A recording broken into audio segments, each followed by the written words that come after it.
ان گنت پاکستانیوں کی طرح بہت پریشان ہوں۔ ایک سنکنگ فیلنگ ہے جو اندر سے کھائی جا رہی ہے۔ کلیدی پاکستانی شخصیات سے بات ہوتی ہے، وہ مجھ سے کہیں زیادہ پریشان ہیں۔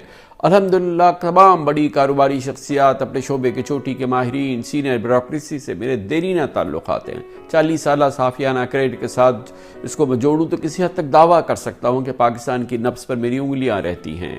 اتنا پریشان کبھی نہیں تھا۔ معیشت زمینبوس ہے، قوم تقسیم ہے۔ یہاں مقبول ترین سیاسی جماعت اور اسٹیبلشمنٹ لیڈر کے درمیان all is not well کی کیفیت ہے۔ میرا ایمان ہے پاکستان کی فوج، پاکستان کا جوہری پروگرام، پاکستان کا سینٹر آف گریوٹی ہے۔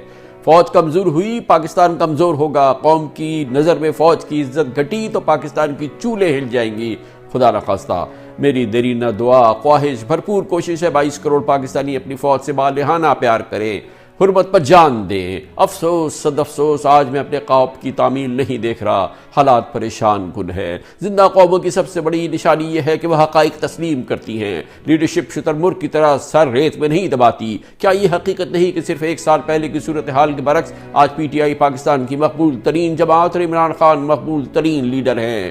وہ پاکستان کے نوجوانوں، بیرون ملک مقیم پاکستانیوں کے سب سے پسندیدہ رہنما ہیں۔ ان تمام حقیقتوں سے جڑی آج کی دردناک حقیقت، آج عمران خان اور اسٹیبلشمنٹ لیڈرشپ پہ وہ پیار، وہ انسیت، وہ اعتماد نہیں جو ہونا چاہیے۔ فوجی لیڈرشپ کی خان صاحب سے بے پناہ شکایت ہے، جن تمام سے میں آگاہ ہوں اور اتفاق بھی کرتا ہوں۔ خان صاحب سے زیادتیاں مرتکب ہوئی، انہوں نے فاحش غلطیاں کی، مگر انصاف کا تقاضا ہے کہ میں مانوں کہ عمران خان کی بھی شکایات ہیں۔ تالی ایک ہاتھ سے نہیں بچ سکتی۔ آج میری جان سے زیادہ پاکستان کی ترقی کے لیے ضروری ہے کہ اسٹیبلشمنٹ کا عمران خان سے بھی وہی لگاؤ ہو جو آج اسٹیبلشمنٹ کا شہباز شریف، آصف زرداری اور فضل الرحمان سے ہے۔ دوسری جانب عمران خان بھی فوجی لیڈرشپ کے لیے اسی محبت و توقیر کو بحال کرے جس کو وہ 1.5 سال پہلے تک انجوائے کرتے رہے ہیں۔ اس کے لیے روابط بحال کریں، دو طرفہ دل صاف کریں، خدا کے لیے ذاتی انا، ماضی کی دو طرفہ غلطیوں کو معاف کریں، پاکستان کو بچائیں۔ زیادہ ذمہ داری عمران خان پر عائد ہوتی ہے، وہ پورے اخلاص سے دوستی کے سفر کا آغاز کریں اور بغیر رکے آگے بڑھتے چلے جائیں۔